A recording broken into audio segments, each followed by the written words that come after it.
36 নম্বর নারিন্দা সরকারি উচ্চ বিদ্যালয় নামে কেন্দ্রে আমরা যদি দেখি এখানে ইস্টাক হোসেনের ক্ষেত্রে 1415 সাথে আরো কিছু লেখা হয়েছে বা আব্দুল মান্নানের সাথে আরো কিছু যুক্ত করা হয়েছে, এটা নিশ্চিত নয় এবং ডান দিকেও কিন্তু ওই সংখ্যাগুলোর কোনো প্রতিফলন ঘটেনি।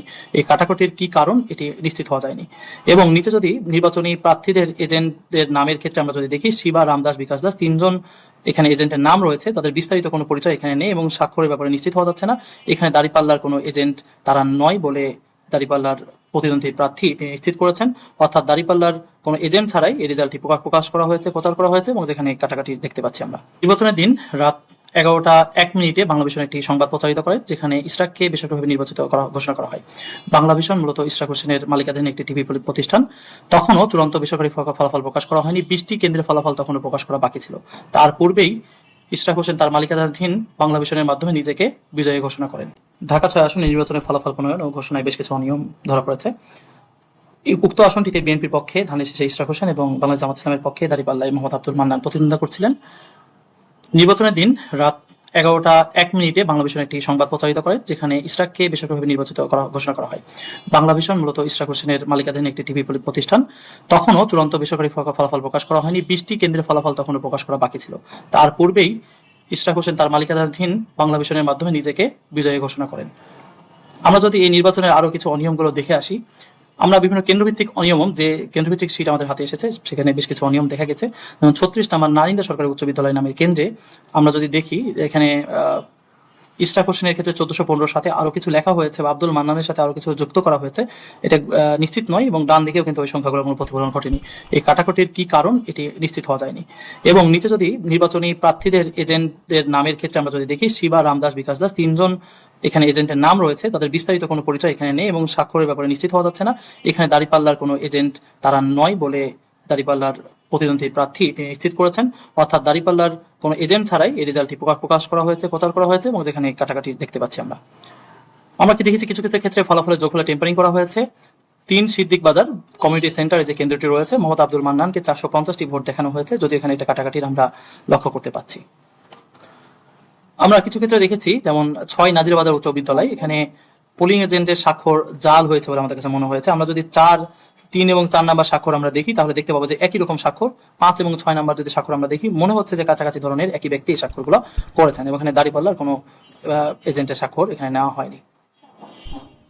আমরা কিছু ক্ষেত্রে দেখেছি পোলিং এজেন্টের নাম নেই কিন্তু স্বাক্ষর রয়েছে। আমরা 84 গ্র্যান্ড এরিয়া মহিলা সমিতি যে বিদ্যালয় রয়েছে, যে কেন্দ্রটি রয়েছে, সেখানে আমরা দেখতে পাচ্ছি 2টি স্বাক্ষর রয়েছে, কিন্তু তার সাথে কিন্তু তার নাম এবং তার বিস্তারিত নেই, যে কে স্বাক্ষরটি করেছেন বা কার স্বাক্ষরে এই রেজাল্টটি প্রকাশিত হয়েছে। একইভাবে শুধুমাত্র তাই না, কিছু ক্ষেত্রে আমরা দেখেছি কিছু কেন্দ্রে কোনো পোলিং এজেন্টেরই স্বাক্ষর ছাড়াই এটি প্রকাশ করা হয়েছে। যেমন 29 সেন্ট্রাল ওমেন কলেজ, এইখানে কোনো এজেন্টেরই স্বাক্ষর নেওয়া হয়নি। তা সত্ত্বেও মোহাম্মদ লতিফুল ইসলাম, তিনি প্রিজাইডিং অফিসার, তিনি স্বাক্ষরিত করে এই রেজাল্টটি প্রকাশ করেছেন। আমরা আরেকটি দেখতে পাচ্ছি 46 মিতালি উচ্চ বিদ্যালয়, সেক্ষেত্রে আমরা একই ক্ষেত্রে দেখতে পাচ্ছি প্রিজাইডিং অফিসার তিনি স্বাক্ষরিত করেছেন, অথচ কোনো পোলিং এজেন্টের স্বাক্ষর নেওয়া হয়নি এবং সেক্ষেত্রেও কোনো পক্ষ কিংবা তার পরিচয় কিংবা বিস্তারিত উল্লেখ করা হয়নি। কিছু ক্ষেত্রে আমরা লক্ষ্য করেছি দাঁড়িপাল্লার পোলিং এজেন্টের নাম এবং স্বাক্ষর নেই। আমরা যদি লক্ষ্য করি 42 সেন্ট জোসেফ ইন্টারন্যাশনাল স্কুল, সেখানে একটি মাত্র পোলিং এজেন্টের স্বাক্ষর আছে, দাঁড়িপাল্লার কোনো এজেন্টের স্বাক্ষর নেওয়া হয়নি, অথচ প্রার্থী নিশ্চিত করেছেন তিনি প্রত্যেকটা কেন্দ্রে তার এজেন্ট ছিলেন, অথচ তাদের এজেন্টকে স্বাক্ষর না নিয়ে এই রেজাল্টগুলো প্রকাশ এবং প্রচার করা হয়েছে। তড়িঘড়ি করে প্রকাশ করার জন্য কিছু ক্ষেত্রে আরো কিছু ভুল তৈরি হয়েছে। যেমন মোট বৈধ ভোটের যে সংখ্যাটি সেটা লেখা হয়নি, 00 সংখ্যা লেখা হয়েছে। এখানে বোঝা যাচ্ছে যেটা একটা অমনোযোগিতা এবং তড়িঘড়ি করা হয়েছে। এখানে জাতীয় পরিচয়পত্র বা অন্যান্য বিষয়গুলো বিভিন্ন ক্ষেত্রে উল্লেখ করা হয়নি। এই ক্ষেত্রেও 79 দয়াগঞ্জ সরকারি কলেজ, সেখানেও এই টোটাল সংখ্যাটি উল্লেখ করা হয়নি এবং এই ধরনের তড়িঘড়ি করা হয়েছে। আমরা আরো কিছু ক্ষেত্রে দেখতে পাচ্ছি 48 Silver Dale preparatory girls school, সেখানে আমরা দেখতে পাচ্ছি যে একজন পোলিং এজেন্টের স্বাক্ষর নেওয়া হয়েছে। আরেকজনের ক্ষেত্রে 0027 নামের জাতীয় পরিচয়পত্র এটি হওয়ার কথা নয়, এ ধরনের কিছু একটি দেওয়া হয়েছে। দাঁড়িপাল্লার কোনো পোলিং এজেন্টের নাম বা স্বাক্ষর ছাড়াই রেজাল্টটি প্রকাশ এবং প্রচার করা হয়েছে। আমরা আগেরগুলোতে দেখেছি প্রত্যেকটা ক্ষেত্রে ভোট কেন্দ্রের নাম বা অন্যান্য বিষয়গুলো মূলত প্রিন্টেড এবং এটি মূলত রিটার্নিং অফিসার থেকে জানানো হয়েছে, টাইপ করা সিট সর্বত্র সরবরাহ করা হয়েছে। কিন্তু আমরা 97 গ্র্যান্ডে দেখেছি এটা টাইপ করা নয়, বরঞ্চ হাতে লেখা একটি সিটের মাধ্যমে রেজাল্ট প্রকাশ করা হয়েছে, যেটি একটি অন্যগুলোর সাথে অসামঞ্জস্য বলে আমাদের কাছে লক্ষণীয় হয়েছে। কিছু ক্ষেত্রে পেন্সিলের মাধ্যমে লেখা হয়েছে এবং কোনো স্বাক্ষরও নেই। আপনারা যদি দেখেন 55 কবি নজরুল সরকারি কলেজের এখানে কোনো পোলিং এজেন্টের স্বাক্ষর নেই, সেক্ষেত্রে কিছু নাম আছে। অসুবিধা হচ্ছে যে এইখানে আপনারা যদি লক্ষ্য করে দেখেন ভালো বোঝা যাচ্ছে, এখানে এটা পেন্সিলের মাধ্যমে লেখা হয়েছে, যেটা যে কোনো সময় মোচনীয়। আমরা যদি সেই ভিডিওটা দেখি এখানে বোঝা যাবে যেটা মোটামুটি পেন্সিলের মাধ্যমে লেখা হয়েছে, এবং পেন্সিলের মাধ্যমে লেখা হওয়ার কারণে এই যে বিষয়টি যে কোনো সময় মুছে আবার পরিবর্তন করা সম্ভব। কিছু ক্ষেত্রে আমরা দেখেছি যে এখানে কার্বন কপি ব্যবহার করা হয়েছে, এবং কার্বন কপিতে স্বাক্ষর আবার মূল স্বাক্ষর ব্যবহার করা হয়েছে।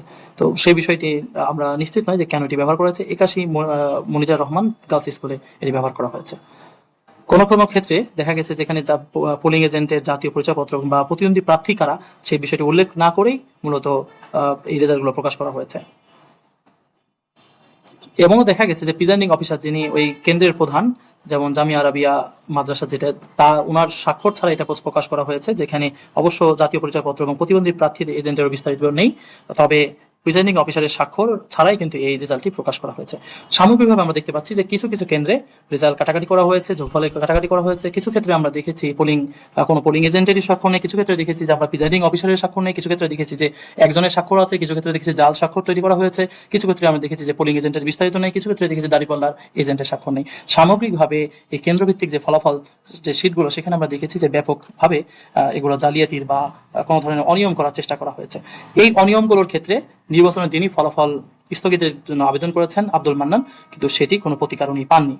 এবং একই সাথে আরো কিছু গুরুত্বপূর্ণ অভিযোগ তিনি নিয়েছেন যে ইশরাক হোসেনের মালিকানাধীন ভবনে মূলত নির্বাচন অফিস ছিল, এবং সে ব্যাপারে তিনি আপত্তি জানিয়েছিলেন। অনেকগুলো কেন্দ্রে বাতিল ভোট উল্লেখ করা হয়নি, যা বেশ অস্বাভাবিক বলে তিনি দাবি করেছেন।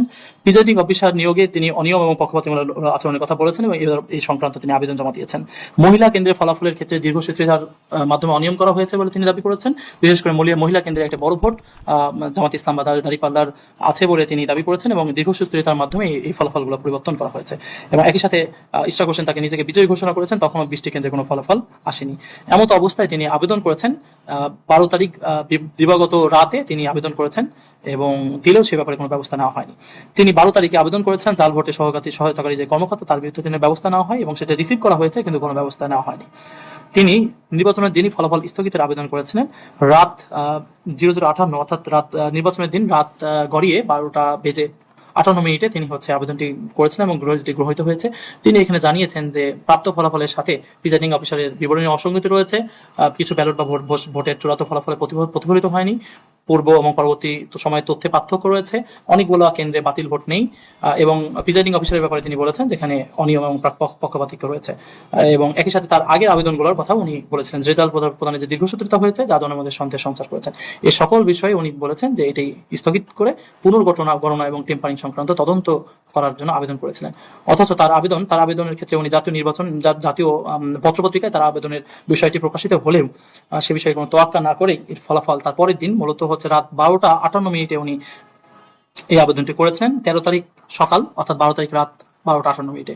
তারপরে একদিন পরে মূলত এই গেজেটটি প্রকাশিত করা হয়েছে, যেখানে ইশরাক হোসেনকে বিজয়ী ঘোষণা করা হয়েছে, অর্থাৎ তার আবেদনের কোনো তোয়াক্কা বা কোনো ধরনের তদন্ত না করেই মূলত গেজেট প্রকাশ করা হয়েছে, যেখানে অনেকগুলো কেন্দ্রে অনিয়মের খবর রয়েছে। এর আগে উনি 12 জানুয়ারি 2026 উনি অফিস স্থানান্তর এবং স্টাফদের বদলির জন্য আবেদন করেছিলেন তার আইনজীবীর মাধ্যমে। তার আইনজীবী মোহাম্মদ অ্যাডভোকেট আসাদুল্লাহ, তিনি সুপ্রিম কোর্টের একজন আইনজীবী, তার মাধ্যমে তার প্রার্থী জানিয়েছেন ঢাকা 6-এর সকল নির্বাচনী কর্মকর্তার কার্যালয় দিগন্ত টাওয়ার 12/1 অবস্থিত, যেটি সদস্য প্রার্থী ইঞ্জিনিয়ার মোহাম্মদ ইশরাক হোসেনের উত্তরাধিকার সূত্রে প্রাপ্ত। অর্থাৎ একজন প্রার্থীর বিল্ডিং এ মূলত এই নির্বাচনী কার্যক্রমগুলো পরিচালিত হচ্ছে। এক্ষেত্রে নির্বাচন সংক্রান্ত যে গোপনীয় নথিপত্র আছে, ব্যালট পেপার রয়েছে, অমোচনীয় কালি রয়েছে বা অন্যান্য যে সমস্ত বিষয়াদি রয়েছে, সে ব্যাপারে নিরপেক্ষতা বজায় থাকবে কিনা, এবং এখানে দীর্ঘদিন ধরে যারা অফিস করেছেন, যারা ভাড়াটিয়া হিসেবে ছিলেন, তার সাথে যিনি মালিক তার একটা সম্পর্ক থাকতে পারে। সেই জায়গায় যারা এই অঞ্চলে দায়িত্ব পালন করেছেন তাদেরকে বদলি করার জন্য, নির্বাচনী পরিবেশ তৈরি করার জন্য 1 মাস আগেই মূলত তার অ্যাডভোকেটের মাধ্যমে মোহাম্মদ আব্দুল মান্নান আবেদন করেছিলেন। এবং শুধুমাত্র তাই না, 14 তারিখ আবেদনের পরে আবারও তিনি 21 তারিখ বিভাগীয় কমিশনে গিয়েছেন, এবং প্রথম আলোতে নিউজে আমরা দেখতে পাচ্ছি তিনি বলছেন যে এই ব্যালটগুলো বা অন্যান্য যে বিষয়গুলো সংবেদনশীল বিষয়গুলো রয়েছে, উপকরণের নিরাপত্তা ঝুঁকি পড়তে পারে, এবং সেক্ষেত্রে এ ধরনের নির্বাচনের স্বচ্ছতার ব্যাপারে তিনি বলেছেন। 21 তারিখে যখন তিনি গিয়েছেন, তিনি জেনেছেন যে তিনি যে আবেদন করেছিলেন সেটি পাওয়া যাচ্ছে না, এবং এর ফলশ্রুতিতে আবারও আবেদন বা আবারও ওই কপির প্রেক্ষিতে পরবর্তীতে একটি ব্যবস্থা নেওয়া হয়। তিনি অন্যান্য নিউজগুলোতেও, সমকাল বা অন্যান্য নিউজগুলোতে এই ব্যাপারে বিস্তারিত এসেছে, এবং সেক্ষেত্রে 21 তারিখে তার যাওয়ার পরে মূলত রিটার্নিং অফিসার বা বিভাগীয় কমিশনারের কার্যালয় থেকে একটি চিঠির ইস্যু হয়। সেক্ষেত্রে এই আবেদনটি প্রয়োজনীয় ব্যবস্থা গ্রহণের জন্য প্রেরণ করা হয়, অথচ তারপরেও কিন্তু এর কোনো ব্যবস্থা নেওয়া হয়নি।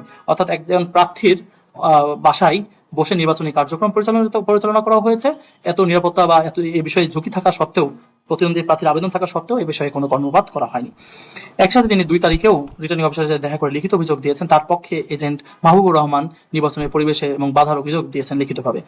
11 তারিখে তিনি সহিংসতার অভিযোগ তুলেছেন এবং সেই বিষয়ে তিনি সংবাদ সম্মেলন করেছেন, বিস্তারিত বিভিন্ন সংবাদে প্রচারিত হয়েছে। শুধুমাত্র তাই না, 11 তারিখ প্রিজাইডিং অফিসারের উপর হামলা হয়েছে এবং যেটি ইশরাকের আসনে মূলত বিএনপির পক্ষ থেকে এটা হামলা হয়েছে বলে বিভিন্ন পত্রপত্রিকায় এসেছে এবং তার ভিডিওগুলো বিভিন্ন জায়গায় প্রচারিত হয়েছে।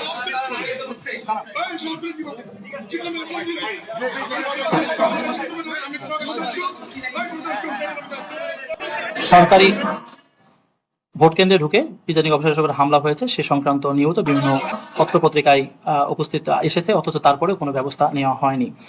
11 তারিখ প্রিজাইডিং অফিসারের উপর হামলার বিষয়ে সংশ্লিষ্ট জায়গায় আর্মি ব্রিফ করেছিল এবং তারা এই ঘটনাটি টেকেল দেওয়ার চেষ্টা করেছেন।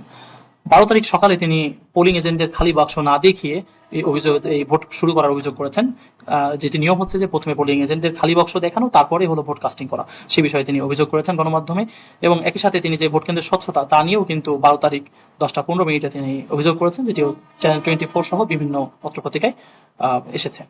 সামগ্রিকভাবে যে অনিয়মের বিষয়গুলো আমরা দেখেছি, যে প্রার্থীর বাসায় বা প্রার্থীর ভবনে মূলত হচ্ছে নির্বাচনী অফিস পরিচালনা করা, সেই প্রার্থী নিজেকে নির্বাচিত ঘোষণা করা, 20টি কেন্দ্রের ফলাফল না আসা সত্ত্বেও টেলিভিশন বা সংবাদপত্রে এটি চলে আসা, বিভিন্ন কেন্দ্রের যে ফলাফল রয়েছে তাতে ফলাফল টেম্পারিং, স্বাক্ষর না থাকা, প্রিজাইডিং অফিসারের স্বাক্ষর না থাকা, কোনো কেন্দ্রের স্বাক্ষর না থাকা, এতে পেন্সিল কিংবা অনেক ক্ষেত্রে বিপরীত বা কার্বন কপি ব্যবহার করা, এই ধরনের বিভিন্ন টেম্পারিং এর অভিযোগ এসেছে।